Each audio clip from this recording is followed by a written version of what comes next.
Você está pronto para ler sobre a melhor história de amor? Também divertida, incomum e cheia de aventuras, já escrita? Olá, abduzidos, tudo bem com vocês? Eu sou a Gisele e esse aqui é o Abdução Literária ou Abducast. Esse, na verdade, é um teste. Eu vou gravar uma resenha, falar um pouquinho sobre o livro Tres, a Garota do Mar Esmeralda. Seria uma resenha em áudio, mas eu sei que vocês gostam de ver pessoas, né, que o vídeo aproxima mais vocês das pessoas. Então esse vai ser um bate-papo sobre essa história, vai ser o Abducast. Então, como eu venho trazendo, só que eu vou estar aqui aparecendo e conversando com vocês. Geralmente eu faço o Abducast deitada na minha cama, né, mas eu vim aqui. Então, sentadinha pra gente conversar.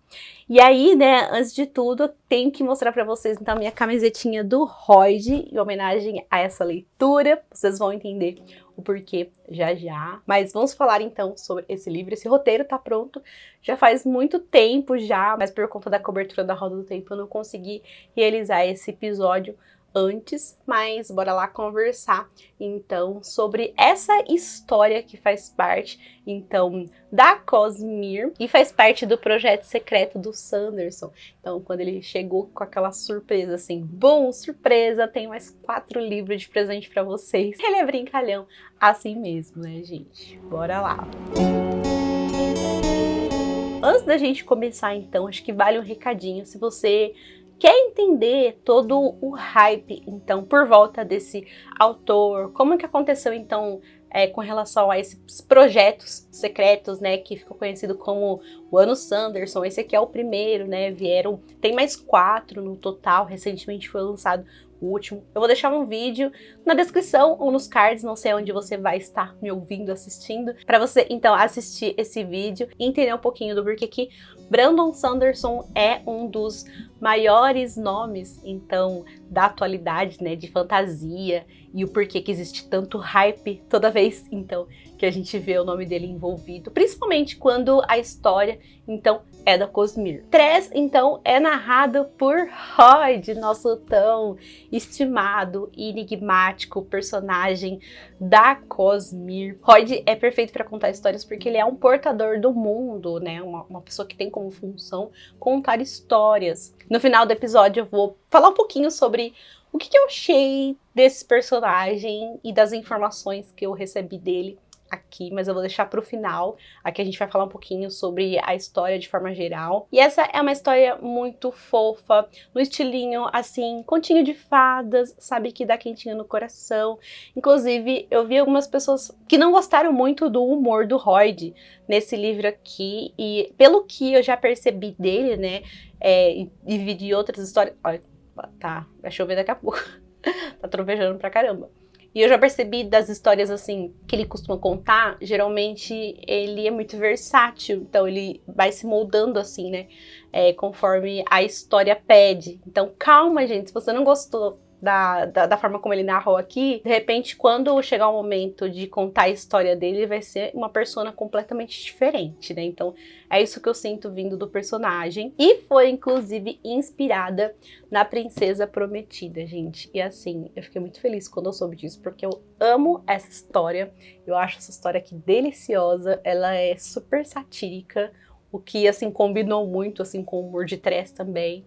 Ficou, assim, muito legal. E o que acontece, né? Como o Sanderson e a esposa dele, a Emily, eles gostavam tanto dessa história, por que não reescrever ela? E o melhor, por que não reescrever ela com uma versão menos passiva ali da Buttercup, que é a nossa mocinha, que é uma, assim, a gente, apesar de amar essa história, que é uma mocinha indefesa, que precisa ser salva. E assim, hoje em dia, assim, já não cabe, né? A gente assiste pra se divertir, mas a gente não consegue mais se ver, né, numa personagem tipo a Buttercup. E existe também referências ao livro Belas Maldições, né? Principalmente ao tom, assim, meio ao humor, né, ao livro, então, do Neil Gaiman e também do Terry Pratchett. Aliás, aquela minha frase depois da vinheta que eu li aqui pra vocês é então de A Princesa Prometida, né? É uma das principais frases, então, que fala. E é realmente, assim, uma história muito, muito especial. E eu fiquei muito feliz que dela surgiu outra história que também é muito especial.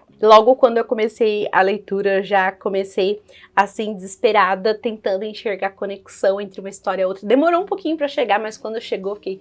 Ufa, sabe, eu tô entendendo aqui, sabe, as relações. Mas assim, calma, vamos começar do começo. Do que se trata, então, Trez, a Garota do Mar Esmeralda. Acho que essa é uma história sobre muitas coisas. É uma história sobre um mundo que ele é fascinante e ao mesmo tempo aterrorizante. É também uma história sobre pessoas comuns. É uma história, sim, sobre um grande amor. E também é uma história inspiradora. Trez, então, é uma garota de cabelos rebeldes que mora em um mundo chamado Lumar. Um mundo que conta, então, com 12 luas, com órbitas, então, estacionárias opressivamente próximas da Terra, sim. E aí cada lua tem ali uma cor diferente e deixa cair sobre a Terra esporos. Uma espécie de areia cintilante que parece inofensiva, mas pelo amor de Deus, gente, não é inofensiva não. Quando ela entra em contato com a água, gente, aí ela se transforma completamente, né? E, por exemplo, a Trez aqui, né, como dá pra ver pelo título, como dá pra ver pelas cores, ela mora, então, no verdejante, né? Quando o esporos, ele entra em contato com a água, ele se transforma em vinhas, assim, no estilo como se fosse uma árvore, assim, gigante mesmo, sabe? É uma coisa bem Lovecraftiana. Imagina, assim, por exemplo, sabe o João e um pé de feijão? Quando a gente tem, assim, aquele pé, assim, gigante, faz de conta que o feijão é um esporos, na verdade, sabe? Porque se você alimenta ele com bastante água, assim, ele cresce infinitamente. Mas, assim, como que as pessoas, então, vivem nesse lugar, né? Porque, imagina, a gente tem, então, esse local que é recheado por esporos e tudo é água. A gente precisa de água para viver, a gente, né, a gente tem água no corpo, nosso corpo é água, sabe? A gente precisa se banhar, a gente precisa comer. Então, não existe alternativa como lidar com esses esporos, né? E aí, para bloquear, então, esses esporos é necessário sal e prata, que aí quando entra em contato vira cinza na hora, sabe? Eles meio que morrem, viram cinza assim, aí a gente vê cinzas acumulando assim nos lugares, caindo às vezes do céu, né? Tem até um ditado, né? Uma musiquinha bobinha infantil que diz: sal e prata, esporos não mata. É isso. Ok, mas e o mar? Gente, aqui o mar também é feito de esporos. What? Algumas circunstâncias, então, ali no solo, né, causam uma ebulição, então, nesses esporos. E dessa forma, então, os barcos conseguem se locomover, como se eles fossem líquido mesmo, né? E aí, para cada lua, existe o mar, né? Então, a lua existe, é como se ela fosse uma cachoeirinha. E aí, para cada lua, tem um mar. Então a gente tem 12 mares aqui nessa história, cada mar então tem uma cor diferente. E esporos diferentes também que causam reações diferentes quando entra em contato com a água. E aí, passada toda essa contextualização, a gente volta para Trez, né? Eu fiz a leitura do primeiro capítulo, eu acho que foi primeiro ou segundo, alguma coisa assim, já faz tanto tempo que eu li, mas eu vou deixar para vocês também, né, em algum lugar. Mas foi o vídeo anterior a esse, então, que eu postei. E ali mostra um pouquinho sobre a Trez, né, como ela é uma garota bem, assim, comum, uma garota que não tem tantas ambições. Na verdade, assim, todo mundo que mora nesse local chamado Rocha não tem tantas ambições, porque não pode sair dali, sabe? É proibido. Não vou entrar tanto em detalhe, até porque acho que eu não lembro muito, mas existe um porquê, né, das pessoas não saírem da rocha, e aí fica meio difícil você ter tantas ambições assim. Mas uma coisa muito interessante sobre ela é que ela coleciona copos, sabe? É muito legal. Quanto mais desgastado tá o copo, mais ela fica assim, alucinada pelo copo, porque ela imagina que ele tem mais história. Então, essa é uma característica muito peculiar dela. E aí existe a sua paixonite, então, pelo Charlie, que a gente também vê ali no início da história, né? Ele que é o filho do Duque, ou o jardineiro, né? Na verdade, ele, assim, tem vergonha de admitir que é o filho do Duque, então ele se passa pelo jardineiro. E essa paixonite é recíproca, né? É bem fofinho ver como eles se tratam, como ela valoriza o fato dele gostar de contar histórias, ele também valoriza as peculiaridades dela e de colecionar seus copos, então, e como eles se sentem bem, um na companhia do outro, então é fofíssimo. Mas, apesar do relacionamento dos dois, então, ser um relacionamento recíproco, né, onde os dois se gostam, é proibida, né, porque ele, como, então, o filho do Duque, ele jamais poderia se casar, então, com uma pessoa comum como a Tress, que na verdade é a pessoa ali, a menina que lava as janelas da casa dele. Mas é aí que a gente subestima o amor verdadeiro e seus limites, não é mesmo?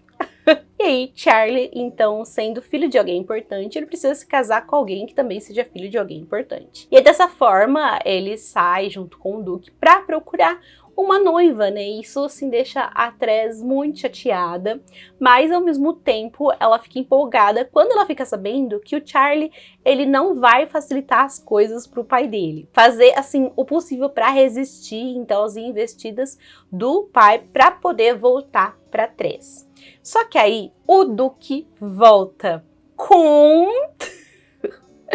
um novo herdeiro, e esse herdeiro tem uma prometida ali, né? E aí a Tress fica, meu Deus, né? Cadê o Charlie?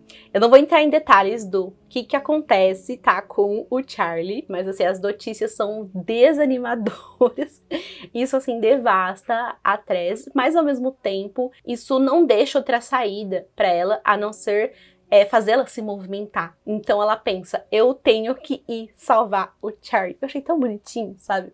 Principalmente ela, assim, que vem dessa condição de não poder sair do local da onde ela nasceu, ela não viu outra saída a não ser ir salvar o seu amado. E nesse momento começa, então, ali ela se organizar, mexer os pauzinhos para ver como que ela ia escapar dessa ilha, né? E acho que a primeira coisa interessante dessa história foi ver os pais dela ali, eles todos envolvidos nessa trama, né? Porque geralmente os pais, eles são tão afastados, né, nessas histórias de fantasia, a gente não fica sabendo nada sobre eles, assim, ou os filhos fazem tudo escondidos, e ali eles entenderam, então, o que isso significava para Tress.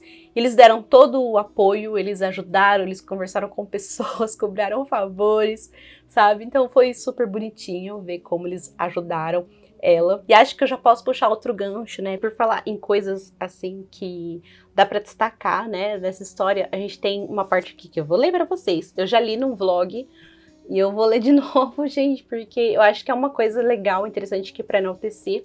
Primeiro que tem uma informação interessante aqui sobre os portadores do mundo, que é o que o Royd é, então, pra Cosmere.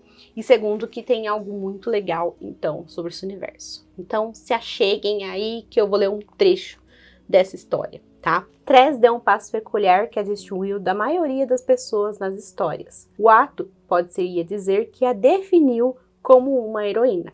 Ela fez algo tão incrível que mal posso expressar sua majestade. Eu devia pensar um pouco mais sobre isso, pensou a garota consigo mesma, e não tomar conclusões precipitadas. Talvez você esteja confuso com o fato de eu, seu humilde narrador, dar tanta importância a isso.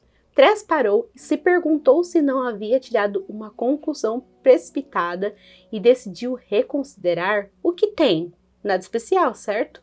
Errado, destruidora e desesperadamente errado.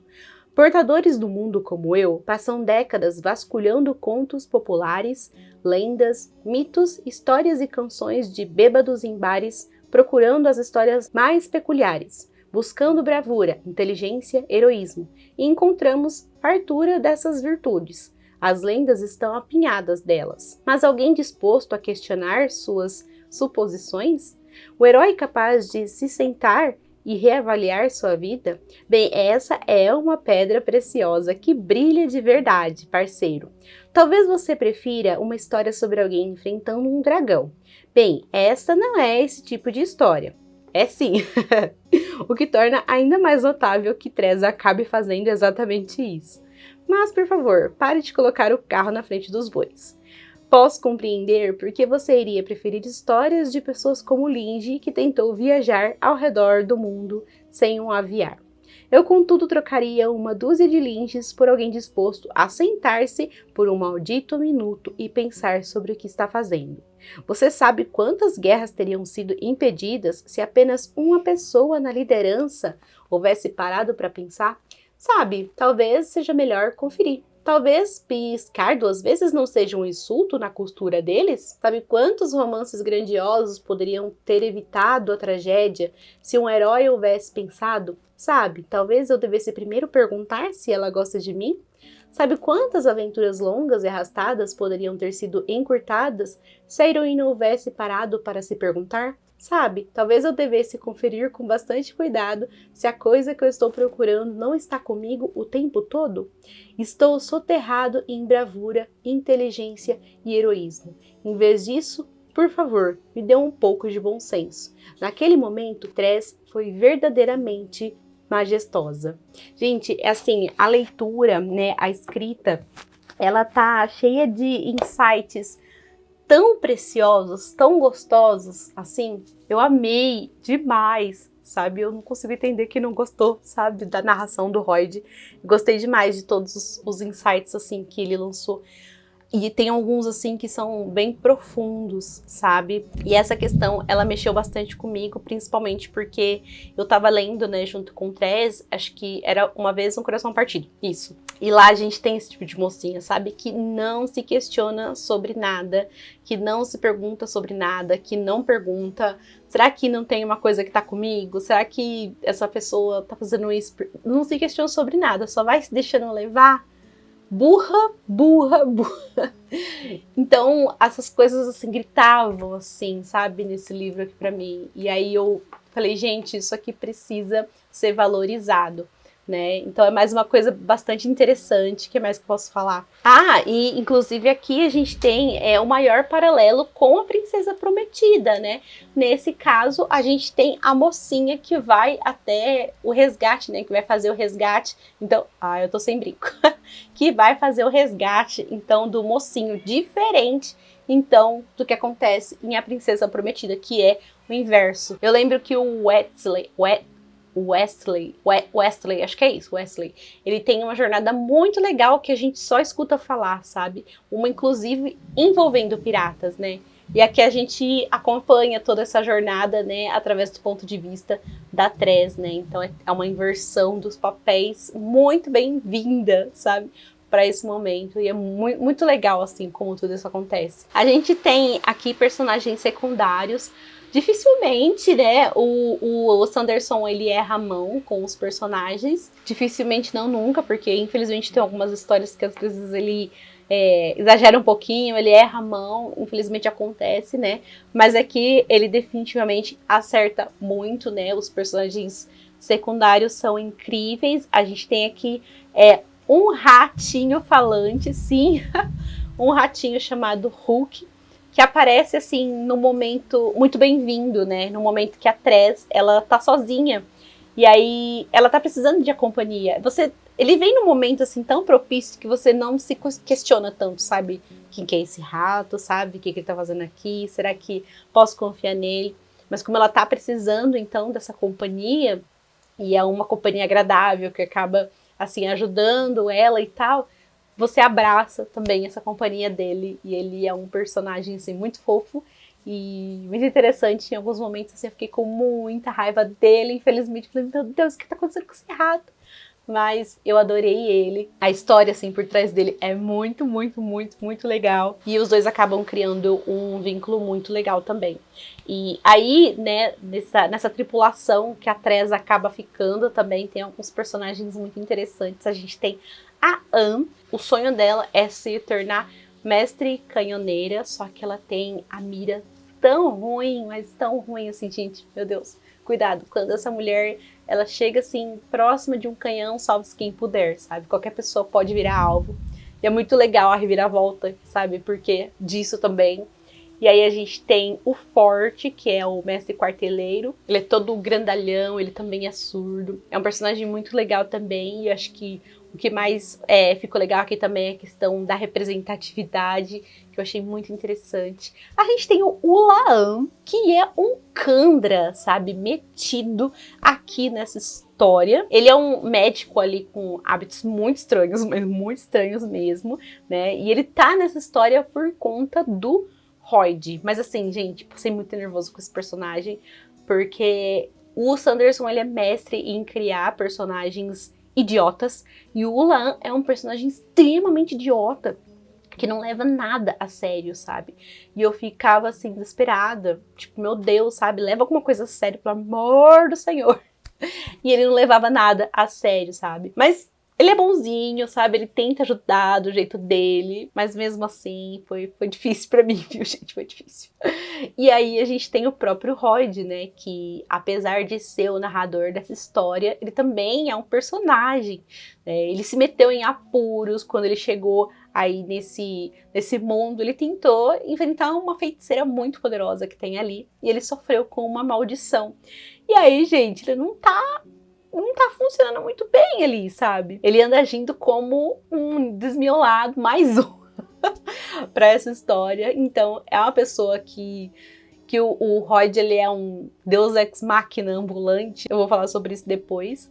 Mas ele poderia ajudar, super ajudar a Treza, oferecer todas as respostas pro que ela queria, mas aí não teria graça de nada, né? Mas ele tá ali todo desmiolado, falando coisas que não fazem sentido, e aí ele não pode ajudar ela, então, com nada, né? Ele é só mais um personagem ali, aleatório, mas é ele, na verdade, quem tá narrando essa história. E aí, vale lembrar, né, como eu falei pra vocês, a gente tem um dragão aqui nessa história, acho que é a primeira vez na Cosmere que eu vejo um dragão, eu achei muito, muito interessante. É um dragão ali peculiar, é só uma apariçãozinha que a gente tem dele, ele é inteligente, sabe, mas achei interessante, então, ressaltar isso. E aí a gente tem o relacionamento desses personagens muito gostosinho. Esse é um livro, no geral, gente, muito aconchegante, sabe, muito gostosinho, sabe, de ler. E é legal você acompanhar como eles se conhecem, como as relações, então, vão se criando, vão se estreitando. Mas agora, um bate-papo sobre os esporos. Meu Deus, como que esses esporos, eles me atormentaram, gente, nossa! Eu fiquei, assim, muito encucada com eles, porque eu li, assim, sem entender como as pessoas eram capazes de viver nesse mundo sem surtar, sabe? E porque eles são... Imagina você conviver com algo que é completamente letal, sabe? Pior, imagina você navegar, sabe? Em meio a algo que é completamente letal, sabe? Que qualquer coisinha pode acontecer ali, uma tragédia, né? Como eu falei pra vocês, então, né? No mar verdejante, né? No mar esmeralda, aqui da Trez, né? Quando os esporos, eles entram em contato com a água, eles viram vinhas, né? Eles viram, assim, trepadeiras e tal, árvores gigantes. Imagina se um esporo cai dentro de você, sabe? E aí começa a nascer vinha e sair pelo seu nariz, pelo seu ouvido, pelos seus olhos. Então aqui as vinhas, elas são usadas até mesmo, esse sistema, assim, elas são usadas até mesmo como arma, sabe? Porque é realmente muito perigoso. E o Sanderson, ele é muito apelão, né? Porque já esse conceito aqui do Mar Esmeralda super me assustou. Mas ele é o mais tranquilo, eu achei. Porque quanto mais você sabe dos outros esporos, mais bizarros eles são, sabe? Mais medonhos eles são. Sabe? Então você realmente fica com muito medo, sabe? E aí eu falo, meu Deus, fiquem só no Mar Esmeralda, sabe? Não saem daí, não vão para nenhum outro mar, mas eles precisam ir até outros mares. E aí eu só vou, assim, dar um spoiler pra vocês. Umzinho, assim, só pra vocês entenderem o motivo. Então, acho que do meu medo. E se chover? E se chover? Gente, eu passei, assim, metade dessa história, não passava nem agulha, assim, com medo pelos personagens, porque, assim, quando eu pensava que, ai, tá bom, então a gente tem sal e tem prata, ok, estamos seguros. Aí o Sanderson ia e complicava, sabe? E ia complicando, assim, ainda mais, e eu fiquei muito aflita. Então, com a questão dos esporos no geral, foi algo que que eu achei assim o cúmulo e ao mesmo tempo fascinante, sabe? Foi muito, muito, muito, muito massa. Eu acho que para concluir, né, eu acho que vale a pena dizer que, embora a história ela seja toda moldada, né, ao redor de um romance, a gente não tem muito romancinho aqui não, né? A gente tem ele ali no início, a gente conhece os personagens, a gente tem um pontapé inicial, mas aí depois, como os personagens eles ficam mais afastadinhos, a gente não tem mais muito dele, né? Então é bem tranquilo com relação a isso. Ele é mais ali o plano de fundo, né, o que motiva a personagem, né? A Tres, gente, é uma personagem incrível, é um cristalzinho. É incrível o crescimento dela, sabe? Porque ela é uma personagem extremamente comum, mas é uma personagem que não tem ambição, mas que se movimenta super bem e que é inteligente, que para e se questiona e que é sensata. É realmente o tipo de personagem muito gostável, sabe? Que você quer torcer, que você quer que as coisas deem certo. Então, ai, gente, foi tudo. Mas eu acho que agora, antes da gente finalizar de fato, vamos falar sobre ele, sobre Royd. Eu acho que quanto mais eu leio sobre Royd, menos eu sei sobre ele. Eu tô ficando meio exausta, sabe, das migalhas do Sanderson. Eu quero muito mais, né? Eu sei que é muito satisfatório pegar as referências, né, que ele coloca. Aqui ele recheia, então, a história com diversas referências, né? Ele fala sobre Sazed, por exemplo. Aqui essa parte, se você não é muito familiarizado, né, gente, essa parte aqui vai ser rapidinho, daqui a pouco eu concluo a resenha, tá? E já digo que isso não vai influenciar na sua leitura, tá? Você vai entender o livro perfeitamente se você não compreender todas essas referências. Ele chega a falar, então, sobre Sazed, né, que quando o Sazed libertou os Kandra, no caso do Ulaan, ele chega a falar sobre um adversário dele, né, sobre puxão, empurrão, né, no caso do, acho que é o Kelsier. Que mais? Ele contextualiza algumas coisas, ele chega a falar sobre o reino espiritual. Então, tem diversas coisinhas ali que ele fala. Eu acho que ter um narrador que fala abertamente, assim, da Cosmere é o primeiro livro que eu leio assim, sabe? Que é uma pessoa, que é um narrador que fala ativamente da Cosmere e que não... como que eu posso dizer? Que não esconde tanto, apesar de ainda assim ser migalhas, né? Mas eu queria compreender um pouco mais sobre o Royd. Eu acho que eu queria entender, por exemplo, qual que é a extensão do poder dele. Ele é um mago, sabe? Porque aqui ele fala que ele é um mago das estrelas. Ele me parece, assim, muito apelão. Eu falo, gente, como que vai ser a história desse personagem? Né, o que ele teme, sabe? Eu não entendo a lógica desse personagem ainda. Tem, assim, uma referência, tem algo que ele diz que é muito legal, né? Tem uma hora que um personagem diz uma bobagem e ele diz, né? Essa provavelmente é a coisa mais louca e imprudente que eu já vi alguém dizer. E eu fui literalmente parte de uma conspiração para matar Deus. Já mais uma migalha aí. Eu acho que, como eu digo, né, eu não entendo a lógica por trás do Royd, mas eu entendo um pouquinho do psicológico dele, eu acho, desse humor meio avacalhado, meio irreverente dele, do quanto ele já sente que ele deixou a sua essência para trás, já perdeu um pouco da sua essência. Tem, assim, algumas pistas que realmente são muito inteligentes, mas, assim, às vezes eu fico um pouquinho cansada, sabe, dessas pistas, dessas diquinhas, assim, eu quero que as coisas avancem mais.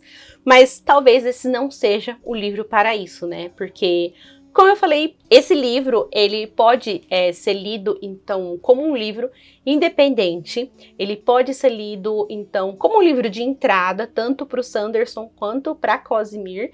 E não se preocupe, então, com o que eu falei para vocês, com essas referências. São coisinhas mesmo, que se você não entender, não vai, assim, atrapalhar em nada a sua leitura, mas que se você compreender, você vai ficar muito feliz com isso, porque a gente é trouxa, a gente ama amiga. Então você vai amar tudo isso. Eu coloquei de rosinha todas as pistas sobre Royd e Cosmere, e as outras coisas foram sobre a história. Aliás, gente, eu sinto, assim, no fundo do meu coração, que se você tem interesse pelas histórias do autor, eu acho que agora é o momento de você começar, então, esse universo, sabe? Porque daqui a pouco ele vai começar a se expandir de uma forma assim que vai parecer o universo da Marvel, sabe? Que pra você acompanhar, você vai precisar ler 37 livros, sabe? Aí você vai pensar, meu Deus, o que eu faço? Então comece agora, tá bom? Dica valiosa. Enfim, gente, Tress é o tipo de livro para se ler com um sorrisinho no rosto, que dá quentinho no coração. Eu amei demais essa leitura, com certeza foi uma, assim, das melhores do ano. É sim uma leitura despretensiosa, não é uma leitura de explodir, assim, meu Deus, explodiu minha mente, sabe? Não, nunca li nada, assim, melhor do que isso na minha vida, não. Mas é uma leiturinha gostosa, confortável, que dá vontade de abraçar o livro e dormir com ele abraçada. Então, é maravilhosa e eu super recomendo essa leitura. Espero que vocês tenham gostado, então, dessa resenha / episódio do Abducast. Mais um estilo, assim, da gente sentar e conversar e sem fazer grandes edições, grandes coisas, assim, e ser mais um bate-papo pra gente conversar. E eu quero que vocês deixem aí o feedback de vocês, se vocês curtirem esse formato, porque eu acho que é mais simples, né? E como eu falei, eu acho que vocês curtiram a ideia do podcast, mas ao mesmo tempo vocês sentem falta de ver a minha carinha, então talvez seja algo aí para investir, tá bom? Espero que vocês tenham curtido, então, esse vídeo. E se você ainda não é inscrito, não se esquece de se inscrever e ativar o sininho para receber as notificações. Deixe também seu like se você gostou do vídeo e compartilhe ele com os amigos. Até o próximo!